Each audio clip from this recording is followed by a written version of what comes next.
So ಇವತ್ತು ನಮ್ಮ ಜೊತೆ ಇದ್ದಾರೆ ನೇಲಾ ನರೇಂದ್ರ ಬಾಬು ಅವರು, ಮಾಜಿ ಶಾಸಕರು ಹಾಗೂ ಚಿತ್ರನಟರು. ತಮ್ಮ ಪರಿಚಯದ ಬಗ್ಗೆ ನಮ್ಮ ವೀಕ್ಷಕರಿಗೆ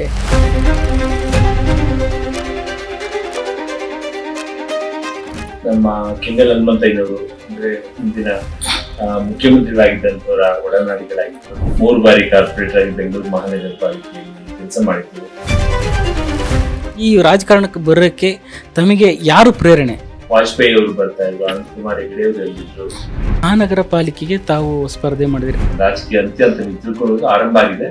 ನಾನು ನಿಲ್ತೀನಿ, ಗೆಲ್ತೀನಿ, ಗೆದ್ದು ನಿಮ್ ಮನೆ ಬಾಗಿಲಿಗೆ. ದೇವರಾಜ್ ಅರಸು ಅವರು ಕಾಂಗ್ರೆಸ್ ಇಂದ ಎಕ್ಸ್ಪೆಲ್ ಆದಾಗ ಕೊನೆಗೆ ಅವ್ರ ಜೊತೆ ನಾನು ಉಳಿದಂತ ನಾನೊಬ್ಬ. ಈ ಶಾಸಕ ಸ್ಥಾನ ಅಂತ ಬಂದಾಗ ನನಗೆ ಒಂದು ರೀತಿಯಾಗಿ ಸೋತ್ರು ಸಹ ಎಲ್ಲೋ ಕಡೆ ಜನಗಳ ಮನಸ್ಸನ್ನ ಗೆದ್ದಿದ್ದೆ. ಆ ಸಂದರ್ಭದಲ್ಲಿ ಹರಿಪ್ರಸಾದ್ ಅವರು, ಡಿ ಕೆ ಶಿವಕುಮಾರ್ ಅವರು, ಎಸ್ ಎಂ ಕೃಷ್ಣ ಅವರು ಯಾಕೆ ಇಂಡಿಪೆಂಡೆಂಟ್ ನಿಲ್ತೀರಾ ನೀವು ಹೋಗಿದ್ರು. ಮತ್ತೆ ರಾಜೇಂದ್ರ ನಗರದಲ್ಲಿ MLA ಫಸ್ಟ್ ಟೈಮ್ ನಾನು